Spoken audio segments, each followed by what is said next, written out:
នៅអាមេរិកសម័យទំនើបតែហេតុអ្វីបែរជាមានមនុស្សមួយក្រុមជ្រើសរើសរស់នៅក្នុងពិភពលោកដោយកាលពី200ឆ្នាំមុនទៅវិញនៅក្នុងពិភពលោកសពថ្ងៃបច្ចេកវិទ្យាបានក្លាយជាដង្ហើមចេញចូលរបស់មនុស្សជាតិពេលភ្ញាក់ពីគេងភ្លាមអ្វីដែលយើងចាប់កាន់មុនគេគឺទូរស័ព្ទដៃដើម្បីអូសមើល Facebook, TikTok, Telegram ឬ YouTube ជីវិតស្ទើរតែទាំងស្រុងរបស់យើងគឺពឹងផ្អែកលើអ៊ីនធឺណិតនិងប្រព័ន្ធ Digital ប៉ុន្តែអ្នកប្រហែលជាមិននឹកស្មានដល់ទេថានៅចំកណ្ដាលប្រទេសដែលជាមហាអំណាចបច្ចេកវិទ្យាកម្ពុជារបស់លោកដូចជាសហរដ្ឋអាមេរិកបែរជាមានមនុស្សមួយក្រុមធំជ្រើសរើសបដិសេធជីវិតស៊ីវិល័យទាំងស្រុងពួកគេមិនបើកបររថយន្តទំនើបមិនប្រើប្រាស់ Smartphone មិនមើលទូរទស្សន៍ហើយសហគមន៍ខ្លះសូម្បីតែប្រព័ន្ធអគ្គិសនីរដ្ឋក៏ពួកគេមិនព្រមភ្ជាប់ចូលក្នុងផ្ទះដែរ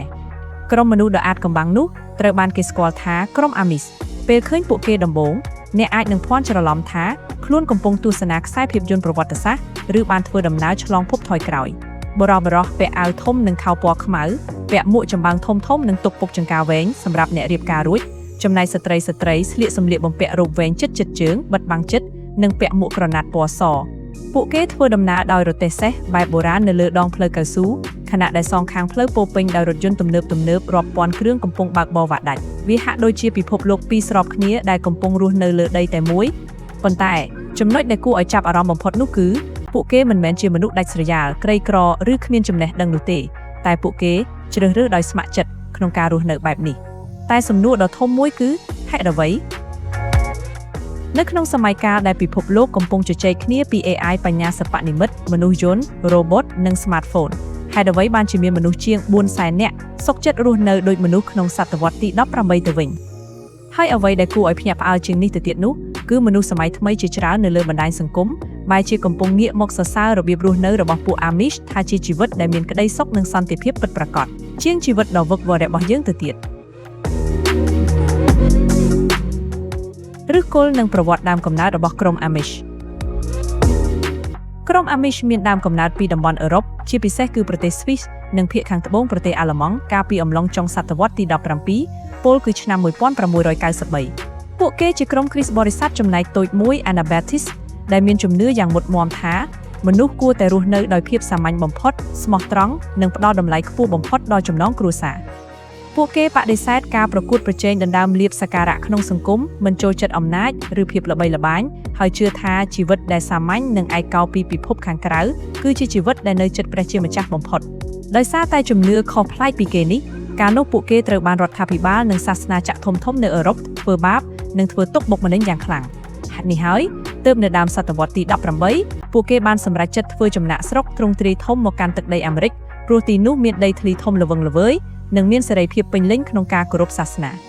បច្ចុប្បន្នពួកគេបានតាំងទីលំនៅយ៉ាងរឹងមាំនៅក្នុងរដ្ឋចំនួន36របស់អាមេរិកប៉ុន្តែសហគមន៍ដែលធំជាងគេបំផុតគឺស្ថិតនៅក្នុងរដ្ឋ Pennsylvania តំបន់ Lancaster County Ohio និង Indiana អស់រយៈពេលជាង200ឆ្នាំមកនេះពួកគេនៅតែអាចរក្សាវប្បធម៌និងរបៀបរស់នៅបុរាណរបស់ពួកគេបានយ៉ាងខ្ជាប់ខ្ជួនស្ទើរតែគ្មានការប្រែប្រួលពួក Amish មិនមែនគ្រាន់តែមិនប្រើ iPhone នោះទេ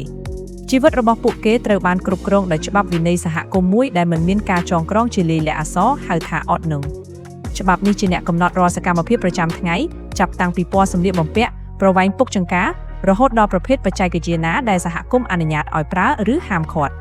គោលការណ៍ស្នូលនៃច្បាប់នេះគឺសាមញ្ញបំផុតអ្វីក៏ដោយដែលនាំឲ្យបែកបាក់សាមគ្គីភាពនិងបំផ្លាញរចនាសម្ព័ន្ធគ្រួសារគឺត្រូវតែបដិសេធហេតុអ្វីបានជាពួកគេបដិសេធបច្ចេកវិទ្យា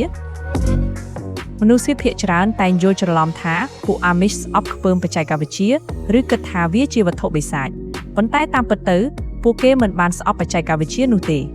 មុននឹងយល់ព្រមទទួលយកបច្ចេកវិទ្យាឬឧបករណ៍ថ្មីណាមួយចូលក្នុងសហគមន៍ក្រុមប្រឹក្សាចាស់ទុំរបស់ពួកគេតែងតែចោទសួរនៅសំណួរដ៏មានអត្ថន័យមួយថាតើរបស់នេះវាជួយធ្វើឲ្យគ្រួសារនិងសហគមន៍របស់យើងកាន់តែជិតស្និទ្ធគ្នាឬក៏វានឹងធ្វើឲ្យមនុស្សដើរចេញឆ្ងាយពីគ្នាផ្អែកលើទស្សនវិជ្ជានេះពួកគេមើលឃើញថាទូរស័ព្ទ Smartphone និងអ៊ីនធឺណិតធ្វើឲ្យមនុស្សងប់ងល់និងញៀននឹងពិភពនិម្មិតបណ្ដាញសង្គម Social Media បង្កើតការប្រកួតប្រជែងបង្ហាញភាពស៊ីវិល័យនិងការច្រណែនឈ្នានីសទូរទស្សន៍នាំយកវប្បធម៌ហិង្សានិងការផិតក្បត់ពីពិភពខាងក្រៅចូលមកក្នុងផ្ទះរថយន្តផ្ទាល់ខ្លួនធ្វើឲ្យមនុស្សងាយស្រួលធ្វើដំណើរចាក់ចេញពីសហគមន៍និងបំភ្លេចផ្ទះសម្បែងពេលយើងពិចារណាឲ្យស៊ីជម្រៅទៅគំនិតរបស់ពួកគេហាក់ដូចជាប្លែកខុសគេ ប៉ុន្តែវាជាការពិតជាក់ស្ដែងក្នុងសង្គមបច្ចុប្បន្នមនុស្សសម័យថ្មីនៅក្នុងទីក្រុងមានមិត្តភ័ក្តិលើ Facebook រាប់ពាន់នាក់ប៉ុន្តែពេលជួបទុក្ខលំបាកបែរជាមិនដឹងរកអ្នកណាមកជួយជូតទឹកភ្នែកសមាជិកគ្រួសារអង្គុយជុំតុអាហារជាមួយគ្នាប៉ុន្តែគ្រប់គ្នាបែរជាអោនមុខមើលតែអេក្រង់ទូរស័ព្ទរៀងៗខ្លួនផ្ទុយស្រឡះពីសហគមន៍ Amish ទីនោះទំនាក់ទំនងរវាងមនុស្សនិងមនុស្សគឺពិតប្រាកដ 100%ប្រសិនបើផ្ទះឬជង្រុកស្រូវរបស់គ្រួសារណាម្នាក់ត្រូវបានភ្លើងឆេះសមាជិកក្នុងសហគមន៍រាប់រយនាក់នឹងមកជុំគ្នាដើម្បីជួយសាងសង់ផ្ទះនោះឡើងវិញឲ្យរួចរាល់ក្នុងរយៈពេលត្រឹមតែ 2-3 ថ្ងៃប៉ុណ្ណោះ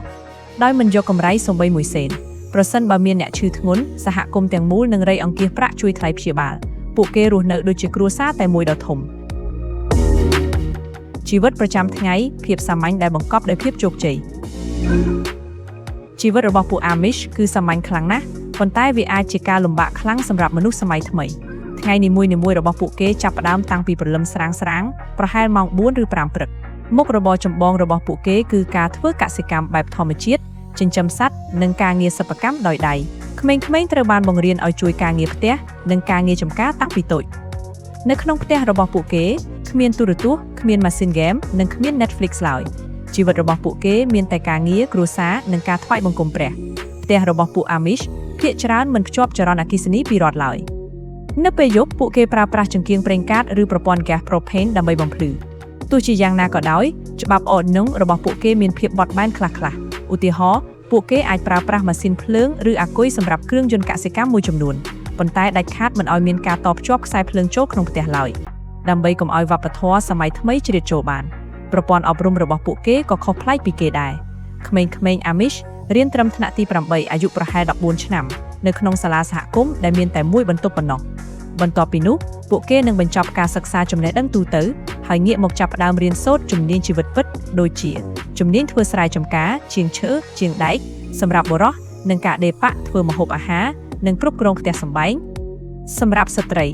រឿងមួយដែលមនុស្សជាច្រើនមិនបានដឹងគឺពួក Amish មិនមែនក្រីក្រទេផ្ទុយទៅវិញសហគមន៍របស់ពួកគេមានសេដ្ឋកិច្ចរឹងមាំខ្លាំងគ្រឿងសង្ហារឹមធ្វើពីឈើប្រណិតដោយដៃ handmade furniture ផលិតផលកសិកម្មសរីរាង្គនិងនំប៉័ងធ្វើតាមរូបមន្តបុរាណរបស់ពួកគេត្រូវបានជនជាតិអាមេរិកទូទៅវាយតម្លៃខ្ពស់និងបញ្ជាទិញក្នុងតម្លៃថ្លៃៗព្រោះតែគុណភាពខ្ពស់ជាប់បានយូរនិងគ្មានសារធាតុគីមី Room Springer ឱកាសសាកល្បងរសជាតិជីវិតស៊ីវិល័យនៅក្នុងវប្បធម៌ Amish មានទំនៀមទម្លាប់មួយដ៏ល្បីល្បាញនិងគួរឲ្យចាប់អារម្មណ៍បំផុតហៅថា Room Springer មានន័យថាការដើរលេងកម្សាន្តនៅពេលក្មេងៗឈានចូលវ័យជំទង់អាយុប្រហែល 16 ឆ្នាំសហគមន៍នឹងអនុញ្ញាតឲ្យពួកគេមានសេរីភាពពេញលេញក្នុងការចេញទៅសាកល្បងរស់នៅក្នុងពិភពខាងក្រៅពួកគេអាចស្លៀកពាក់ខោអាវយុវវ័យសម័យថ្មីជិះរថយន្តប្រើប្រាស់ smartphone ទៅចូលរួមកម្មវិធីជប់លៀងរាំលេងឬសាកល្បងរស់នៅដូចមនុស្សធម្មតារាប់ខែឬរាប់ឆ្នាំវាគឺជាការផ្ដល់ឱកាសឲ្យពួកគេស្វែងរកខ្លួនឯងនិងធ្វើការសម្រេចចិត្តដ៏ធំបំផុតក្នុងជីវិតថាតើអ្នកចង់ជ្រើសរើសរស់នៅក្នុងពិភពលោកបែបណាអ្វីដែលធ្វើឲ្យអ្នកស្រាវជ្រាវសង្គមសាស្ត្រភ្ញាក់ផ្អើលបំផុតនោះគឺទោះបីជាបានភ្លក្សរសជាតិជីវិតដ៏ស៊ីវិល័យនិងមានសេរីភាពយ៉ាងណាក៏ដោយក៏យុវជន Amish រហូតដល់ទៅ 80% ទៅ 90% បានសម្រេចចិត្តត្រឡប់មកកាន់សហគមន៍វិញសូមទទួលពិធីជ្រមុជទឹកនិងព្រមរស់នៅក្រោមច្បាប់វិន័យដ៏តឹងរ៉ឹងអស់មួយជីវិតយុវជនដែលជ្រើសរើសត្រឡប់មកវិញភាគច្រើនបានរៀបរាប់ថាពិភពលោកខាងក្រៅទោះបីជាមើលទៅស្រស់ស្អាតនិងមានភាពងាយស្រួលមែនប៉ុន្តែវាពេញទៅដោយសម្ពាធភាពតានតឹង stress ភាពឯកោនិងការប្រកួតប្រជែងរត់ប្រណាំងតាមសម្ភារៈនិយមដែលគ្មានថ្ងៃបញ្ចប់ពួកគេចូលចិត្តជីវិតដែលស្ងប់ស្ងាត់ជីវិតដែលស្គាល់អ្នកជិតខាងគ្រប់គ្នានិងជីវិតដែលគ្រួសារអង្គុយជុំតុអាហារនិយាយគ្នាយ៉ាងកក់ក្ដៅដោយគ្មានសម្លេងរំខានពីទូរស័ព្ទជ្រុងងងឹតនិងបញ្ហាប្រឈមរបស់ក្រុម Amish ទោះជាយ៉ាងណាជីវិតរបស់ពួក Amish ក៏មិនមែនល្អឥតខ្ចោះដោយស៊ូគាលោកនោះទេពួកគេក៏ត្រូវប្រឈមមុខនឹងការរិះគន់និងបញ្ហាផ្ទៃក្នុងជាច្រើនបញ្ហាសុខភាពនិងហ្សែនដោយសារតែពួកគេមាននិន្នាការរៀបការតែក្នុងចំណោមសមាជិកសហគមន៍តូចៗរបស់ខ្លួនឯងអស់រយៈពេលរាប់រយឆ្នាំ endogamy វាបានបណ្ដាលឲ្យមានបញ្ហា Zen genetic disorders បង្កើតជាជំងឺប្លែកៗពីកំណើតនិងអត្រាមរណភាពទារកខ្ពស់ជាងមធ្យមភាគជាតិកម្រិតនៃការអប់រំការបញ្ឈប់ការសិក្សាត្រឹមថ្នាក់ទី 8 ធ្វើឲ្យកុមាររបស់ពួកគេបាត់បង់ឱកាសក្នុងការទទួលបានចំណេះដឹងវិទ្យាសាស្ត្រកម្រិតខ្ពស់និងពិបាកក្នុងការរស់នៅប្រសិនបើថ្ងៃណាមួយពួកគេចង់ចាកចេញពីសហគមន៍សមភាព gender តួនាទីរបស់ស្ត្រីនៅក្នុងសហគមន៍គឺស្ថិតក្នុងលក្ខណៈបុរាណខ្លាំងពលគឺត្រូវស្ដាប់បង្គាប់ស្វាមីមើលថែទាំកូននិងធ្វើការងារផ្ទះដោយមិនសូវមានសិទ្ធិសម្លេងក្នុងការសម្រេចចិត្តរឿងធំដុំក្នុងសហគមន៍ឡើយ ការគម្រាមកំហែងពីសម័យកាលនៅពេលដែលទីក្រុងកាន់តែរីកធំដីធ្លីកសិកម្មកាន់តែរួមតូចនិងតម្លៃដីធ្លីកាន់តែថ្លៃវាកំពុងតែបង្ខំឲ្យពួក Amish ជំនាន់ថ្មីមួយចំនួនត្រូវបង្ខំចិត្តចេញទៅធ្វើការក្នុងរោងចក្ររបស់ពិភពខាងក្រៅដែលធ្វើឲ្យពួកគេពិបាកក្នុងការរក្សាវិន័យដើមមេរៀនជីវិតតើពួក Amish កំពុងរក្សាអ្វីដែលយើងបានបាត់បង់រឿងដែលគួរឲ្យយកមកពិចារណានោះគឺហេតុអ្វីបានជាមនុស្សសម័យថ្មីដែលកំពុងរស់ក្នុងភាពស៊ីវិល័យបែរជាចាប់ផ្ដើមងាកមកចាប់អារម្មណ៍លើនិន្នាការ slow living ការរស់នៅយឺតៗនិងសម្លឹងមើលពួក Amish ដោយក្តីប្រាថ្នាចង់បានទៅវិញនោះក៏ព្រោះតែខណៈពេលដែលយើងធ្វើការលើសម៉ោងកើតជំងឺបាក់ទឹកចិត្តហើយញៀននឹងការចង់ដឹងចង់ឃើញរឿងរ៉ាវលើបណ្ដាញសង្គមនិងខ្វះខាតពេលវេលាសម្រាប់មនុស្សជាស្រឡាញ់ពួក Amish បែរជានៅតែបន្តរស់នៅយឺតៗមិនប្រញាប់ប្រញាល់នៅតែអង្គុយពិភាក្សាញ៉ាំអាហារជុំគ្នា3ពេលក្នុងមួយថ្ងៃនៅតែស្គាល់និងស្រឡាញ់រាប់អានអ្នកជិតខាងពិតប្រាកដនៅតែមានពេលវេលាពេញលេញសម្រាប់ជីវិតនិងធម្មជាតិវាជាការពិតដែលបច្ចេកវិទ្យាជួយធ្វើឲ្យជីវិតរបស់យើងកាន់តែមានភាពងាយស្រួលនិងមានផាសុកភាពជាងមុនប៉ុន្តែវាមិនបានធានាថាវាធ្វើឲ្យចិត្តរបស់យើងមានក្តីសុខជាងមុននោះឡើយបើមើលឲ្យមែនទែនទៅក្រុម Amish មិនមែនជាមនុស្សល្ងង់ខ្លៅដែលរស់នៅក្នុងអតីតកាលនោះទេ